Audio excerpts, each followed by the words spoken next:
right, great, great. So I'm so pleased to have you on today, and I've had the pleasure. We met a little over a year ago, and I've done some editing and some graphic design and things for you. And I think what I've learned about you and your organization is just so wonderful. And I wanted to get a little bit more information about that. But first, I want to know a little bit more about Dr. Sunderland. I want to know, first of all, where do you hail from?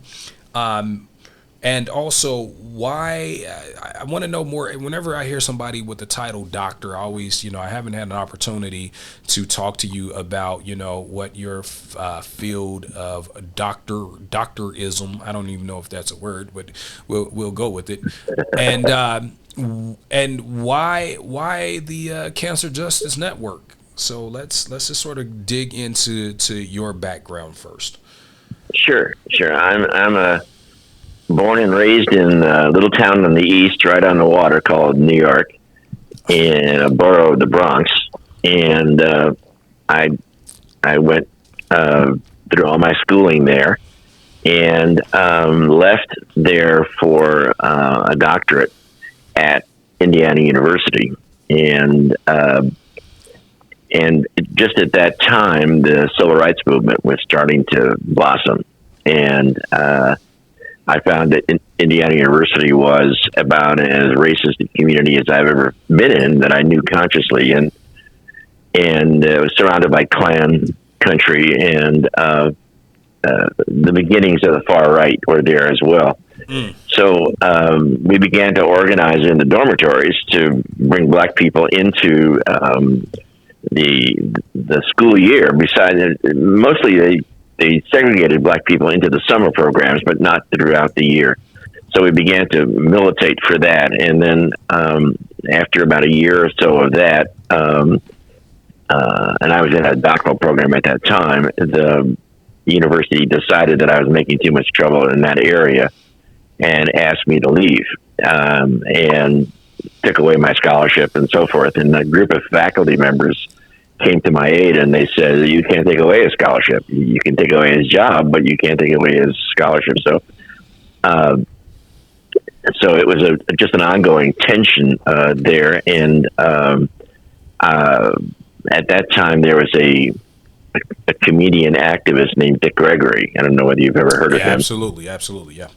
And he had come to campus, and he gave a speech, and the essence of his speech, which was not funny, was basically, are you here to study, or are you here to change society? And that was all I needed to hear.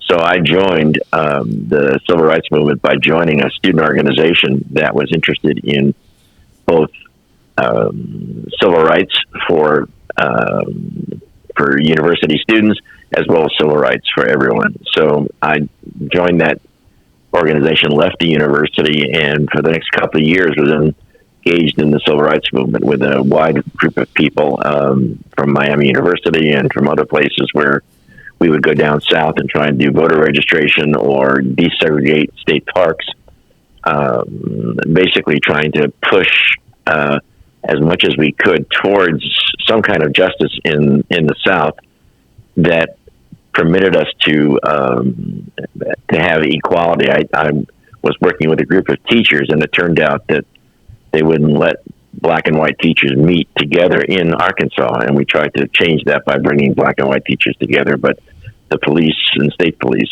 basically stopped us from doing that. So I did that for a while, and then Martin Luther King was killed, and I was living in Washington at the time, and the entire city of Washington was just exploding after King's death. And I was part of an organization concerned with civil rights and human rights. And so I talked to people in the organization, and I said, after King's death, let's do something to bring the city together. Let's start some programs that get people talking to each other. And the head of the organization said, it's too big an issue. It's too dangerous. We're not going to do it.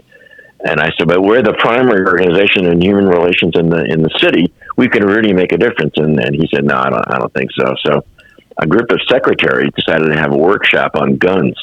They were bringing guns to the office to feel safe. And I said, that's great. how about having everybody do a workshop on guns? Well, once I proposed that, they asked me to leave the organization, and I left it for. So a friend of mine was an activist priest at Fordham University in New York City, in the Bronx, and he invited me to. He had moved to the City University of New York.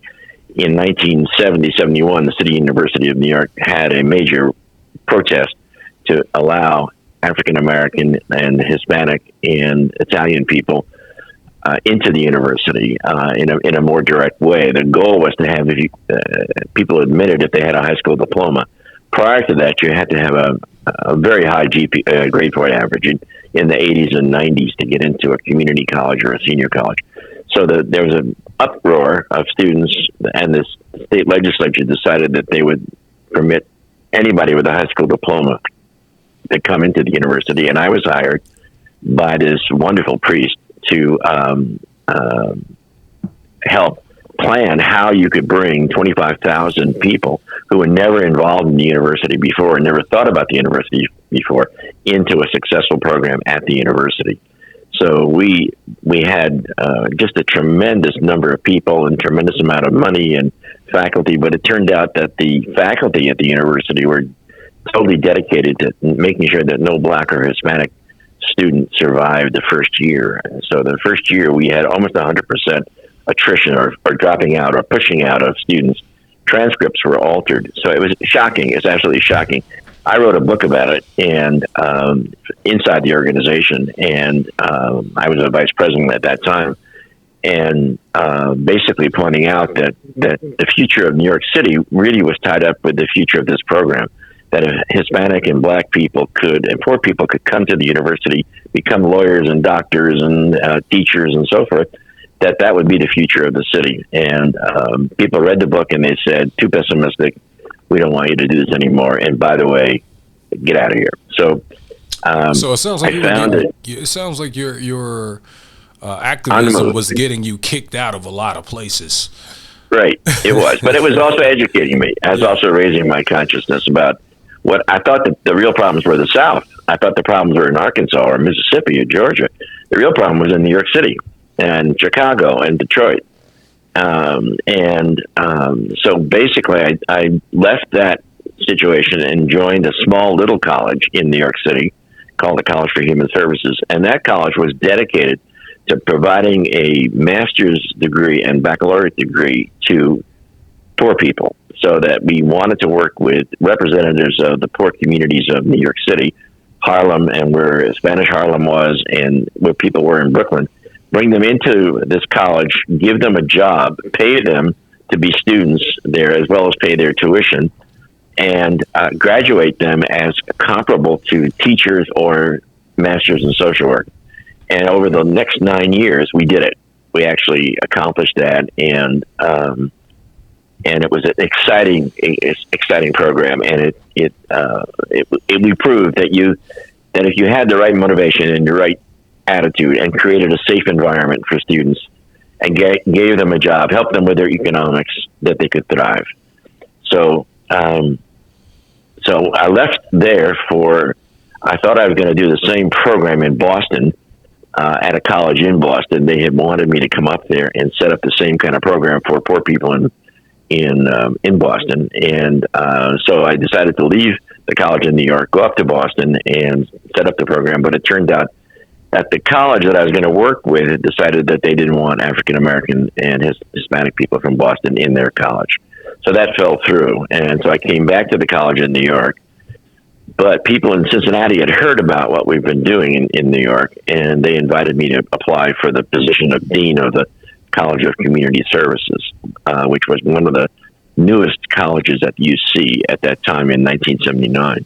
So I went, applied, and got the job, and came to Cincinnati, and didn't know very much about Cincinnati at all. But what I learned was that there were no African American faculty, very little students who are African American in the University of Cincinnati. So that seemed to me to be crazy. And we were focused on social work. We were focused on criminal justice. We were focused on urban planning.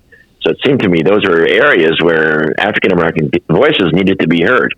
And so we recruited a lot of African American students, low income students, to come from night school to our college, and we hired a whole bunch of we hired more African American faculty members in a year than existed in the entire university. And then, so we were really on the move in terms of having baccalaureate and master's degree level programs that were chiefly aimed at people becoming teachers or becoming social workers or working in the criminal justice area, working in health planning. All those areas we're really interested in. But then the university, after a couple of years, decided this is not what they wanted. They didn't want a largely African-American college with those kind of goals and those kind of faculty. And I, of course, protested that and said, well, I was the dean. And I said, well, wait a second. What you're saying is I'm the one that's planning this. You don't like my plan, fire me. I'm used to being fired. That's something that happens a lot.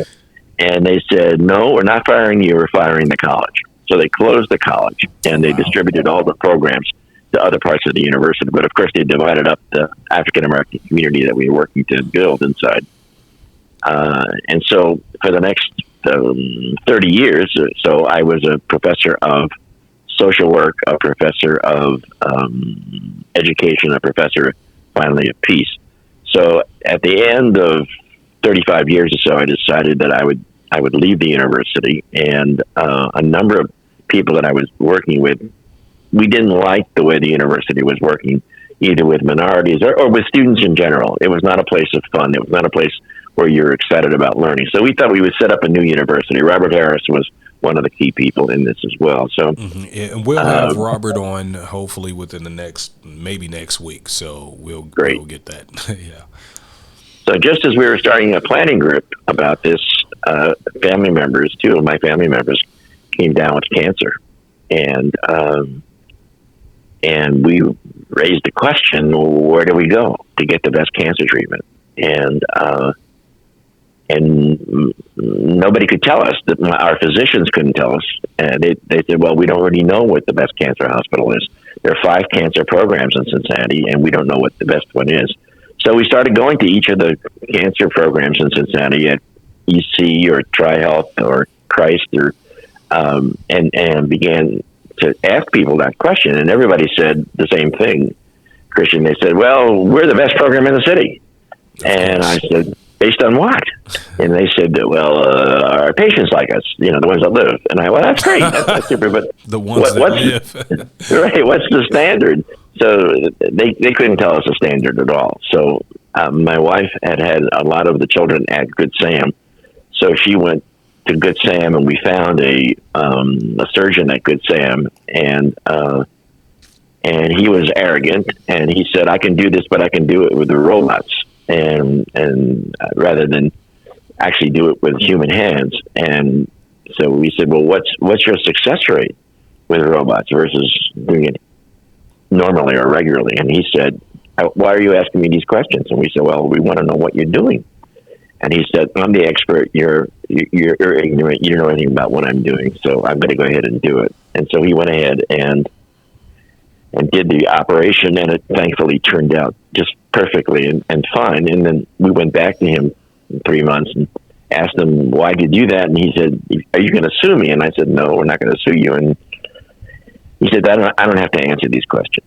So we never did find out his exact reasons or why he chose that. But meanwhile, I found a research program in New York City in Harlem at Columbia University and at Harlem Hospital, run by a cancer surgeon, African-American man, who had decided that if you could bring people in early, particularly people who are frightened about healthcare, minorities in New York City, bring them in with a navigator, someone who can help them negotiate the system, that you could save their lives. So in 5 years of his doing this program, using navigators, he's turned the statistics from 70% of the people dying that he saw because they came too late to 70% living. Wow. So his ideas spread across the country. His name is Harold Freeman. He became the first African-American president of the American Cancer Society. He became very famous in cancer stuff, but nobody picked up his idea, or very few people picked up his idea.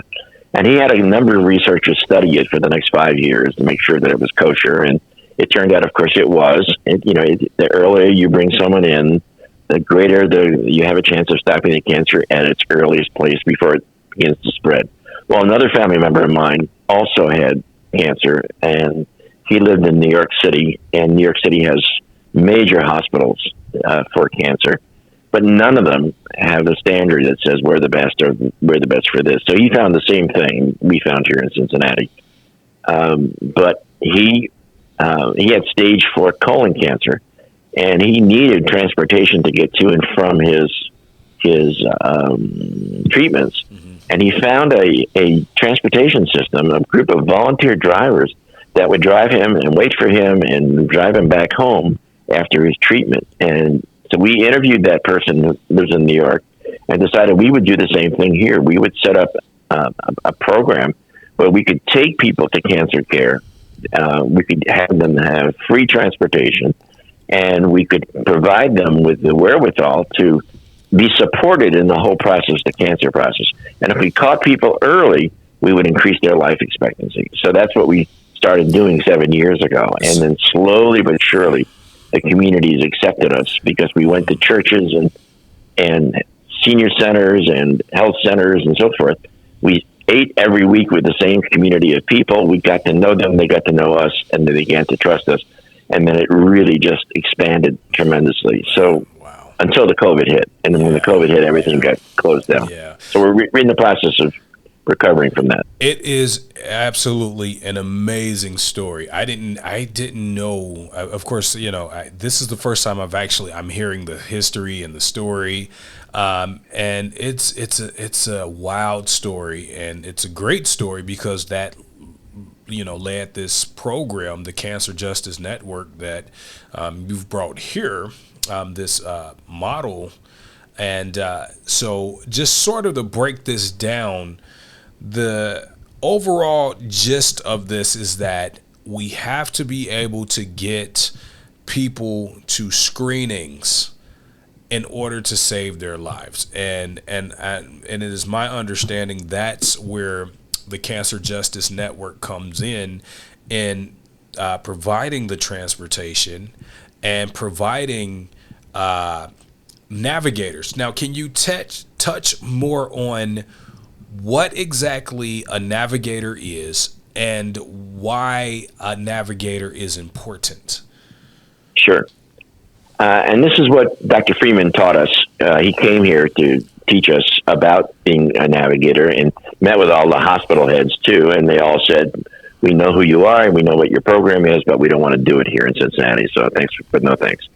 So basically what a navigator is an ally. That is, every person who has cancer has a group of fears about how will I survive this? How will I go to the hospital? How will I pay my bills?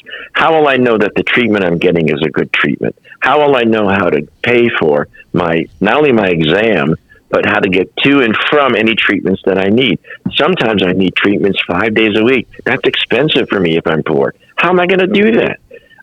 So all of those questions are answered by the navigator. The navigator is a trained person, mostly a community health worker, who has gone through our program and is able to work with a person on the basics of cancer as well as the basics of transportation. And then if the person needs like daycare in order to go to their exam or their treatment, or if the person needs a job, or if the person's having trouble with housing, the navigator will step in and help that person. Or in this case right now, the person needs to get to a vaccination, the navigator will step in and try and get that person to that vaccination. So the navigator is an angel, is an advocate, is a person that goes with you to the doctor's office. So if the doctor starts talking to you in a mumbo jumbo, it's the navigator who says at this point, did you get that? Do you understand what he's saying? And if your answer is no, I don't understand what this guy is saying, as we felt when we went for cancer treatment, we didn't understand what the hell he was talking about. And, he didn't answer any questions in any direct way. So we were really confused by that. So the navigator becomes a critical agent in helping the person survive. And the more confident the person feels, the more that they really feel like they have an ally with them, the greater is the likelihood that they'll survive. So we're saving lives by being navigators. That is awesome. So my understanding is I've had a conversation or two, or I've been sort of a fly on the wall with some of the navigators. Am I understanding correctly that some of your navigators are cancer survivors as well, or people who have gone Yes. through Yes. through the process at some point as well? We've had navigators that are cancer survivors and COVID survivors. So I mean, we are sadly, but happily, that they all have survived these diseases and now become spokespeople about what it's like to go through cancer. So one of our navigators talked about how terrified she was when she found out she had cancer. And she didn't want to tell anybody in her family. She didn't want to tell any friends. She felt ashamed. And basically her adult son said to her, "You've got to stop this. You've got to get to that doctor and get your treatment if you're going to live." She had breast cancer. So she took his advice. And he was like her navigator. So she's now one of our navigators, and she tells that story. We have another person who has got triple negative breast cancer, which strikes the African American population tremendously. And it's a real killer. And so she had discovered it by herself, by just examining herself, her breasts in the shower, went to her doctor and said, "I think I've got cancer. I think I can feel it." And the doctor said, "Nah, you don't have it. You don't have it." So she said, "Give me an x-ray." So he said, "Oh, you're wasting, you don't want to take an x-ray." Yeah. And so she said, "I insist on it." Yeah. So she got the x-ray, and sure enough, she had stage 3 breast cancer. Wow. And saved her life. So she's also one of our key spokespeople. So we have people that do that. So I am aware, and it's been sort of big news as of late. Sort of this idea that when African Americans go to the doctors for whatever reason, that doctors and medical professionals have a tendency not to believe them with what they said. Like even with my wife, she had a medical issue, and she's like, "Hey, I know myself, I know my body, and something is wrong, and right. And doctor after doctor was telling her that there was nothing wrong with her. And I'm not going to go too deep into it because my wife is a little bit more of a private person than I am. So but I understand. Even there's been stories of or I heard that tennis star Serena Williams was going through a medical issue, and doctors didn't even believe her. Right. And at birth. At the birth of her baby. Yeah, Absolutely. exactly. At the birth of her baby. Well, every major disease, Christian, you can see the difference between black and white survival. You name the disease, and every single one has a greater expectancy for life for white people than it does for black people. And in Cincinnati, it's even worse because you can see in various neighborhoods where black people are clustered that their life expectancy is 20 to 30 years less than people in primarily white communities. So 20 to 30 years. No, unbelievable. So you're in University Heights, and your life expectancy is 30 years less than Hyde Park or Clifton. I mean, it's just shocking. It's just unbelievable. And of course, there's no program that's saying, "Wait a second, that can't be. We've got to change that. We've got to do something about it. We've got to. It's a panic. It's a pandemic rather. It's genocide. People are dying right here in our neighborhood." Wow. But there isn't a single hospital that has an outreach program that even so-called great hospitals like Children's Hospital does not reach out in terms of these issues. And it's sad. It's more than sad. It makes me angry. We're still fighting to get a foot in the door. Wow. That is insane. So I want to sort of promote the Cancer Justice Network. Or I do. I shouldn't say sort of, but I do.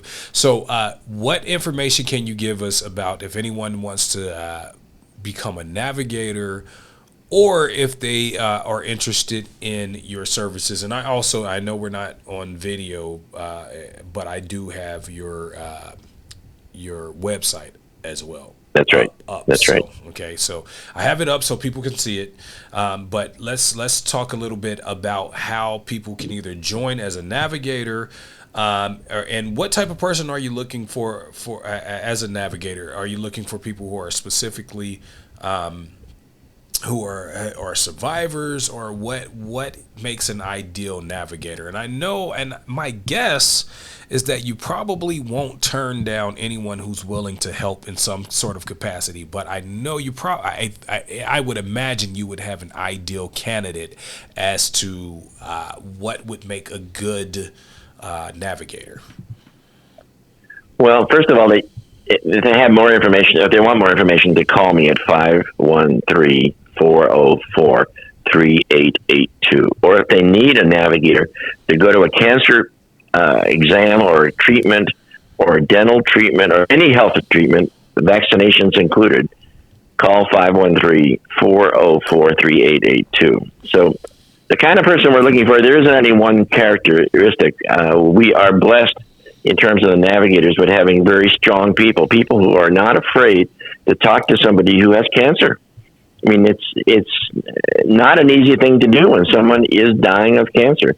We are grateful that not many of our patients have ever died, or people that we work with have ever died. But the possibility is always there. So that when you take a person to a doctor for an exam, and the doctor says after the exam, you're stage 4. There are only 4 stages in cancer. The 4th stage is the worst. It means the cancer has spread throughout your body. Then you've got to help that person. Got to get their next steps together with them. You've got to get them to hospice. You've got to be a supporting person to them. So there isn't any one kind of person that we're looking for, but you need to be a person that feels that you can talk to somebody who has a very serious illness, who may have psychological concerns about that illness. Will they live? Will they die? And then in the process, you will learn about how, what it is that a person needs. But there isn't any one characteristic that we have. We have navigators. Most of our navigators are African American grannies. They're grandparents who've lived their life very extensively. Half of them are community health workers, but the other half have done a wide variety of things, from being teachers, social workers, researchers. I mean, they're all over the lot, but the common value is helping people that have serious illness. Amazing. So I'm actually while you're speaking, I'm actually scrolling through your website here. That I will take a little bit of credit for it. No, take a lot, brother. Take a lot. It's all yours. So as I'm going through here, and I'm showing it on screen here, I want to talk about how people can, donate, or how people can, maybe if they're not necessarily looking to be a navigator, how can they be involved with the Cancer Justice Network, and help further along your mission? Well, we're very lucky to have a great board of directors, and we're always looking for new people to be on the board of directors. That would be fabulous. We're always looking for more navigators. That's absolutely essential. And we're in the process of trying to think about how we can develop neighborhood navigators so that they can help get people to vaccinations. So if you're interested in helping people get vaccinated in the neighborhoods of the city of Cincinnati, please give me a call and we can talk to you about that. We're looking to fund that operation to give people a chance to get trained and become a health champion, we call them, where they can go into the neighborhoods and work with people about the vaccination. We think the vaccination is the priority right now. We think, particularly for African American people and poor people, that they have been ignored, and they have not had access, and they don't know how to get to a vaccination. We can help with all that, and we're looking for people who want to help with that as well. Excellent. So those are several areas that we could. Thankfully, we have sufficient funds right now. If somebody is sitting on a lot of money from whatever reason and they want to donate it, that's great. But frankly, we're blessed in that we're doing the kind of work we're doing, and we have enough funds to cover everything so far. Excellent. Sounds great. I do have your contact. Again, like I said, I'm showing screenshots from the website. I am on the page here with your contact information. The number that's listed here on the website is 513-404-3882. That's it. That's a good number. And also your email address, steve.c.sunderland@icloud.com. Great. And also, you have on here your book. Can you, for people who are just sort of, you talked about a book earlier. I don't know if this is the same book or not, but can you talk about the book? Well, the book is a series of essays by members, navigators, as well as our medical director, as well as myself, where we talk about why we need to navigate cancer, why we need to help people in this process. So the book is available for people. It's free, and if people want it, they just need to drop me an email with their address or call me at the 404-3882 number, and I'll send it to them. But basically, it's a group of essays that say why it's such unbelievable reality that people don't have health care that really cares about them, that people don't have navigators in every single hospital in Cincinnati. There isn't a single hospital that has a navigator, and we're the navigators for the city of Cincinnati. It's crazy. We're a private 501c3 not-for-profit organization, and we're working for the whole city. It's absolutely insane. So our essays are about that in that book. Excellent. Well, Dr. Sunderland, I definitely appreciate you being on the program this evening. You are always welcome back anytime. Whatever topic we might be discussing, feel free to just randomly click on that link and just come in and just drop in and sort of photo bomb what we've got here, because it's always a pleasure speaking with you, and I'm blessed and fortunate to have met you just a little over a year ago, and you know me. I'm here for you and whatever you need, and I know the feeling is mutual. So again, just thank you so much for joining us this evening. It's been a real pleasure, and I'm so happy to hear you're doing this. This is so important, and I hope people tune in and really get to know you as well. This is just great. Thank you again. Thank you so much, Dr. Sunderland. All right. Good night. Good night. Y'all, this has been the Echo Chamber. Y'all, good night.